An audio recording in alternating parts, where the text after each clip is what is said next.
Welcome to the Further Light Podcast, presented by Wisconsin Freemasonry, helping you accomplish your Masonic goals through education and more light.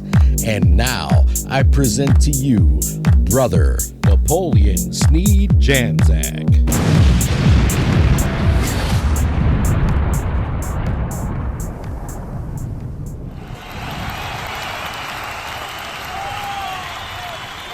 In the middle decades of the 19th century, American Freemasonry emerged from its most turbulent trial.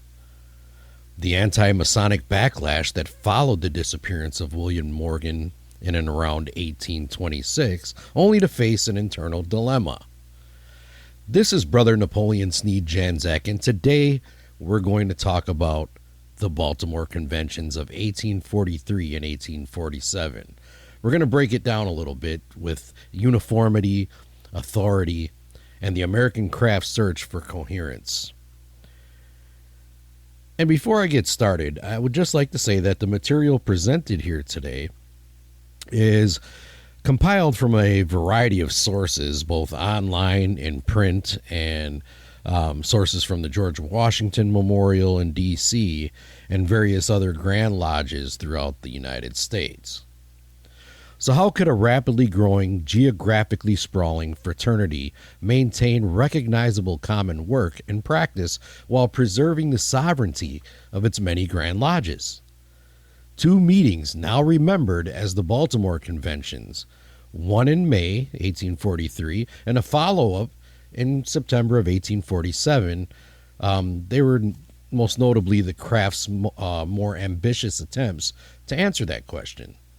The first convention sought to promote uniform ritual and to recommend practical measures for harmony. The second took up the far more contentious question of creating a central national authority. Taken together, they reveal the young American fraternity's deep desire for coherence and its equally deep attachment to federalism and local sovereignty.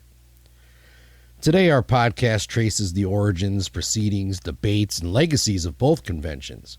Along the way, it discusses or distinguishes the 1847 Baltimore gathering from other 1840s Masonic assemblies, such as the 1847, quote, National Grand Lodge, unquote, associated with Prince Hall, and the Compact Traditions, which met in Boston, not Baltimore, to distinguish the two. And that clarified what the Baltimore meetings actually decided and evaluates how those decisions shaped American craft masonry. So let's set the stage from anti-masonry to Reconstruction shortly after the Morgan Affair, the crisis and fragmentation. The Morgan Affair ignited a nationwide furor in the late 1820s and 1830s, shuttering lodges, stigmatizing members, and disrupting channels of instruction. Ritual lectures that had been transmitted orally and in many places idiosyncratically suffered from attrition and drift as experienced ritualists died, demitted, or simply stopped working publicly. As lodges revived in the early 1840s, many leaders concluded that a measured effort at uniformity was necessary to restore regularity and recognition among jurisdictions. Contemporary and retrospective accounts describe how fractured things had become and how acute the perceived need was for common work and clearer standards. So let's check out the precursor, the Washington, D.C. Meeting in 1842. The impulse toward a national meeting arose from Alabama's 1839 request that Grand Lodges send delegates to a convention. That preliminary gathering met in Washington, D.C. in March of 1842 with representatives from 10 Grand Lodges. Crucially, it judged that broader representation was needed and recommended a fuller convention with more delegates and more input. And this was said to be learned in the rituals of all 3 degrees at the time, to meet in Baltimore that following year. This Washington meeting did not legislate for the craft. It printed the pump for Baltimore 1843. The 1843 convention was a bid for uniformity. When? where, and who. The National Masonic Convention convened in Baltimore, Maryland on May 8, 1843, meeting in the St. Paul Street Masonic Hall. 16 delegates representing jurisdictions including New Hampshire, Rhode Island, New York, Maryland, the District of Columbia, the Carolinas, Georgia, Alabama, Florida, Tennessee, Ohio, Missouri, and Louisiana. The contemporary proceedings and later summaries concur on the dates, May 8th through the 17th, and the scope of that representation. The Grand Lodge of Maryland decided that they underwrote the expenses fitting for a host intent on national reconciliation, and it's only fitting being that it was closer to D.C. Now, here's why they met and what was their agenda.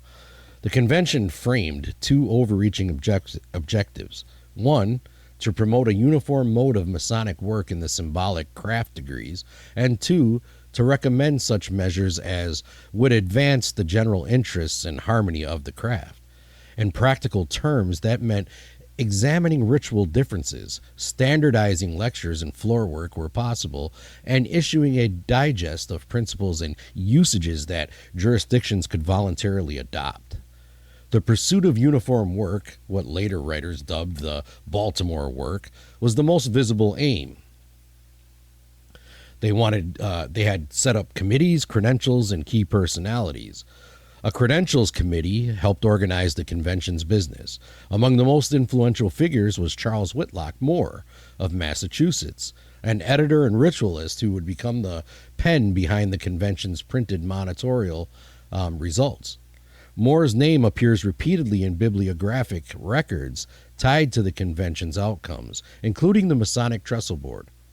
Other organizers of note in the movement for uniformity included John Dove of Virginia and James Herring of New York, names closely associated with the earlier drive to systematize ritual and publications. So what the convention did about ritual. In 1843, delegates debated and adopted recommendations regarding the work and lectures of the first three degrees. Contemporary and later summaries emphasize that the convention adopted and authorized a body of lectures with the most intensive wrangling devoted to the Master Mason degree. Reports indicate that the third degree work was approved by a substantial vote, with New York's delegate dissenting. This was not a law over Grand Lodges. It was an attempt to codify and recommend a standard.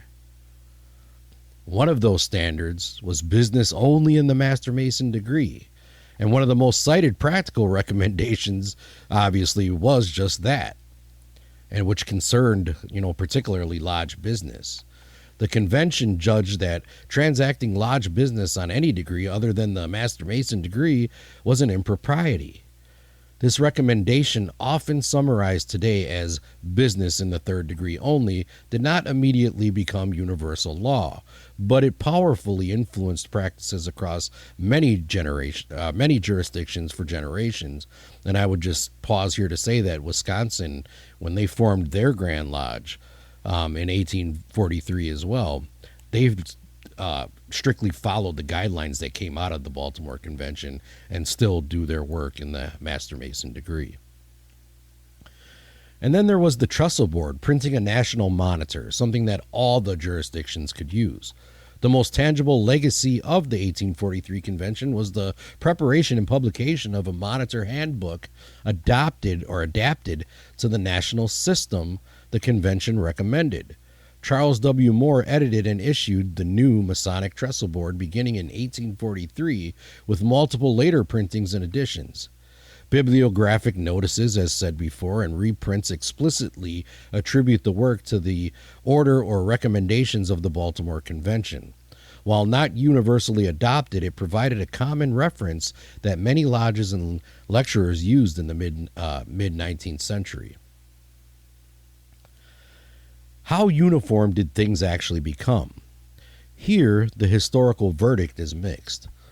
Some later encyclopedic summaries argue that the Baltimore work, as they called it, never achieved doctrinal uniformity nationwide, and that, aside from Moore's trestle board, the practical effects were limited.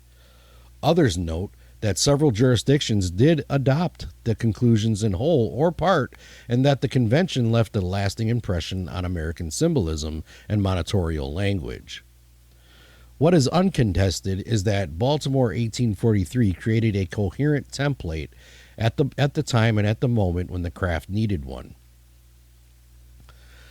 So what happened between 1843 and 1847? There was some momentum, there was resistance, and a lot more new questions.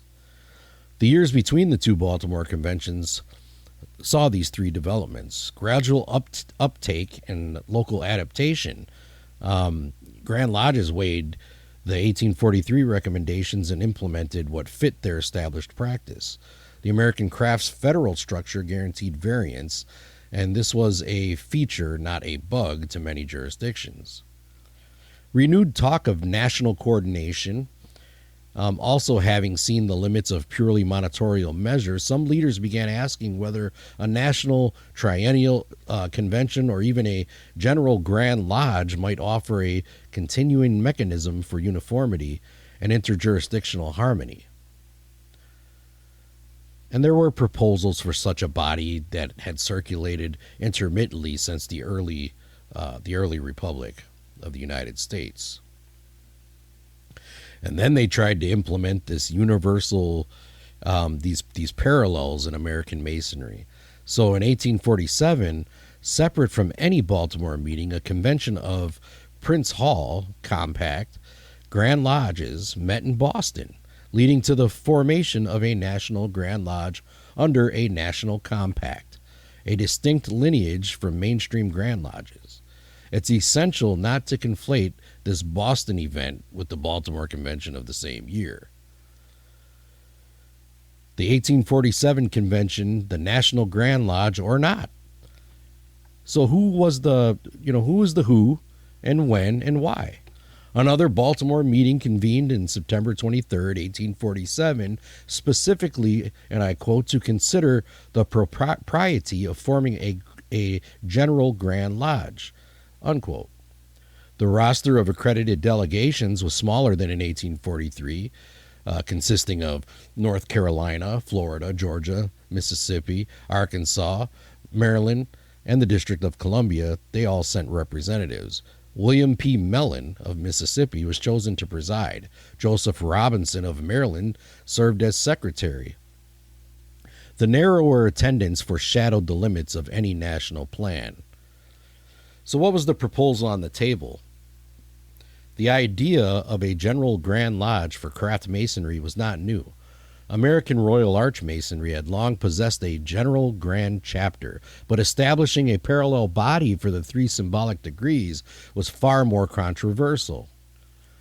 Proponents believed a central authority could cement uniform ritual, smooth recognition of disputes, and give the craft a unified voice. Opponents warned that such centralization violated the ancient right of each Grand Lodge to be supreme in its own jurisdiction, threatening the federal balance that many Masons saw as integral to American Masonry's genius. So what the 1847 convention actually did. The 1847 Baltimore Assembly considered the General Grand Lodge question. It did not create one. The very source that summarizes the meeting lists the attendees and the officers and makes plain that the purpose was deliberation, not consummation. Resistance to a national grand authority remained strong across major jurisdictions, and the convention's limited representation undermined any claim to speak for the craft at large. In the end, the idea of a triennial convention and of national governance met very general opposition, and efforts to canonize a Baltimore work receded. Now, distinguishing Baltimore 1847 from Boston 1847. The Prince Hall National Compact tradition marks June 1847 in Boston as the organization of a national Grand Lodge under a national compact. That development unfolded in a separate stream of American Masonry and should not be confused with the Baltimore deliberations of September of 1847. Both events responded to similar concerns: coordination, recognition, and order, but they occurred in different communities, in different cities, and produced different institutions. So what were the outcomes and documents? What survived the conventions? Well, one of the most important, I think, is the printed proceedings starting in 1843. The 1843 meetings proceedings of the National Masonic Convention held at Baltimore in May of 1843 were published that same year by Joseph Robinson, who was also from Baltimore, preserving the motions, votes, and committees' reports. These proceedings remain a key primary source for researchers and are cataloged in modern bibliographies, and part of it is what we used for this very podcast. The other one was the new Masonic Trestle Board. So Moore's Masonic Trestle Board, prepared agreeably to a resolution of the 1843 convention, offered a monitorial framework adapted to the national system. Its various editions, 1843 and onward, with later new reprintings, etc., in the 1850s and forward, became a touchstone for lecturers and lodges intent on recovering stable, dignified work after the anti-Masonic issues of the time. Even sources skeptical of the convention's larger ambitions acknowledged the Trestle Board as the most practical result. So what were the enduring practices? Conducting business in the Master Mason degree. Whether jurisdictional customs preceded or followed Baltimore's recommendation, the convention helped popularize the idea that a lodge's business should be done in the Master Mason degree, and even critiques of the 1843 program cite this recommendation as a significant lasting legacy. And as I stated before, many Grand Lodges still adhere to that, although some have shifted from that and had changed to doing degrees and doing business in all three degrees. So why uniformity proved to be so hard in this convention? The American federal model is what they were gearing towards. And unlike the English tradition, where a single united Grand Lodge codified practice, the United States developed a federation of sovereign Grand Lodges. Each is supreme within its jurisdiction, meaning the states, etc., and territories. The Baltimore attempt to recommend a common work had to thread the needle between influence and legislation. Grand Lodges that cherished their local work and landmarks were reluctant to exchange them for a national pattern. The result was uneven adoption, as later observers frankly admit. So there was oral tradition and living ritual. 19th century ritual was a living art. Even where printed monitors existed, the heart of the work was transmitted mouth to ear. Variations were inevitable and precious. The Baltimore program, by trying to flatten variance, triggered the very loyalty to the local forms that keeps a living tradition alive. Sources that survey American ritual history still acknowledge Baltimore's role as one of the few unifying influences, even as they stress its partial success. And there are still lodges that try to hold on to that oral tradition of mouth to ear without using written monitors or ciphers. And that's very admirable. So there was that contention even back then. But I would also venture to say, with the advent of the various appendant bodies that relied on a lot of lecture and allegory, there were great liberties taken with some of the degree work, and they were literally being sold and things like that in those early days. So it made sense to try and centralize this stuff, and I can understand where it was coming from. So what of the politics of centralization? Calls for a general Grand Lodge touched a raw nerve in American civic culture. In the 1840s, amid debates over federal versus state power in the Republic, Masons also debated federal versus state power in the craft. Interesting. The 1847 Baltimore meeting gauged the appetite for centralization and found it lacking. That verdict was largely endured to this day. The craft degrees in the United States remain under sovereign state Grand Lodges. So here are some of the common misconceptions, and maybe we can get some clarifications out of this. So, the Baltimore Convention wrote a single binding national ritual. The answer is no. It recommended a mode of work and lectures. Grand Lodges remained free to adopt or ignore them. Many did not adopt them wholesale. The 1847 convention created a General Grand Lodge. Obviously, in the United States, that's a resounding no. It considered the idea, or it did not institute one in particular. Opposition was widespread. The states wanted their autonomy. The National Grand Lodge, formed in 1847, is the same as the Baltimore 1847 effort. It is not. The National Grand Lodge associated with the Prince Hall National Compact tradition met in Boston in June of 1847, not September. The Baltimore meeting belonged to a different stream and did not found a national authority. And then there's the belief that the only result of the 1843 convention was a monitor.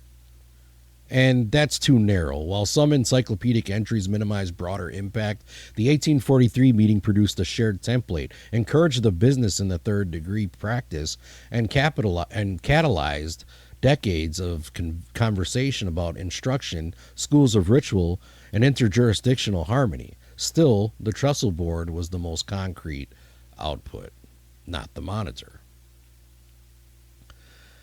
So what the proceedings tell us about the third degree. Reports from the 1843 sessions emphasize extended debate on the Master Mason degree and record a decisive vote approving the committee's recommendations on the third degree, with New York dissenting, of course. Later reflections by Charles W. Moore reinforced that the convention aimed to authorize a full suite of lectures for all three degrees, even if adoption varied in practice. This focus on the third degree dovetails with the long-term impact on lodge business and with the persistent sense among American Masons that the third degree is the normative business setting of a lodge. The Baltimore Convention in a longer arc. Before Baltimore, Preston, Webb, and of course Cross. Baltimore didn't try to invent American ritual from scratch. The work and lectures that circulated in the United States owed much to English elaborations, such as Preston, later American systemizers, such as Thomas Webb, and compilers, Jeremy Cross. Not to be mistaken by District 12 District Deputy Jeremy Cross. This one is Cross. The convention tried to stabilize, not supplant, this inheritance. Later summaries of ritual history explicitly list Baltimore 1843 as one of several unifying influences alongside Webb and Cross and later conservator movements. So what about after Baltimore? Morris and the conservators. Big shout out to worshipful brother Pat Choka, because we had a discussion recently about conservators. Rob Morris's conservator movement of 1860s was a later, more activist push for uniformity and symbolic masonry. It too met mixed receptions and left a complicated legacy. Its very existence testifies that the hunger for national coherence did not die at Baltimore, even if the American craft's commitment to jurisdictional sovereignty kept centralization at bay. So what are some of the key takeaways for today's Mason? Uniformity versus unity. The Baltimore Convention reminds us that unity need not mean uniformity. A shared purpose and mutual recognitions can flourish across varied ritual dialects and even cultures. The power and limits of recommendations. The 1843 convention succeeded when it offered usable tools, the trestle board, clear recommendations. It faltered where it reached for structural solutions, like the Triennial Convention or a National Grand Lodge. It was felt that exceeded the craft's appetite. So what about the clarity in practice? The enduring convention era guidance that lodge business be conducted in the Master Mason degree widely, though not universally, followed shows how a single practical recommendation can shape culture for centuries. Historical literacy can oftentimes prevent conflation, and distinguishing Baltimore 1847 from Boston 1847, the National Compact, etc., with Prince Hall, is essential to understanding American Masonic pluralism in the 19th century. So let's give you some primary sources. So the Proceedings of the National Masonic Convention, of course, by Joseph Robinson, you can find those. They're roughly 49 pages or so. There's some Google books out there by Charles Moore, the Masonic Trestle Board, 1843 and onward, and of course various internet archives, the Grand Lodge of British Columbia and the Yukon, Encyclopedia Masonica. There's some entries there. Again, the George Washington Memorial has a variety of works archived there as well, from the various Grand Lodges. So you can get, some of your information from that as well. The Baltimore Convention stands at the fulcrum moment in American Masonic history. In 1843, delegates, weary of discord and drift, attempted to conserve the essentials. Recognizable work, intelligible lectures, and practical guidance a recovering craft could use. 4 years later, a smaller cadre tested the waters for a national grand authority and discovered that the American craft's allegiance to jurisdictional sovereignty ran way deeper than its appetite for centralized power. If the 1843 Sessions, Trestle Board, and third-degree business recommendation symbolized the convention's pragmatic success, the 1847 meetings' cautious deliberations symbolized the fraternal wisdom of restraint. The craft emerged from those experiments not with uniform ritual or national governance, but with something subtler and perhaps more durable, a shared conviction that unity is essential and charity and differences are better sustained by persuasion rather than by decree. That said, thank you for joining me, Brother Napoleon Sneed Janczak, on your quest for more light through Masonry. Are you interested in learning more about Freemasonry in Wisconsin? Visit wisconsinmasons.org to learn more about Masonry and access further educational content and more light. Once again, that address is wimasons.org. Any questions, comments, or suggestions, please email us at education@wisconsinmasons.org. And thank you for listening.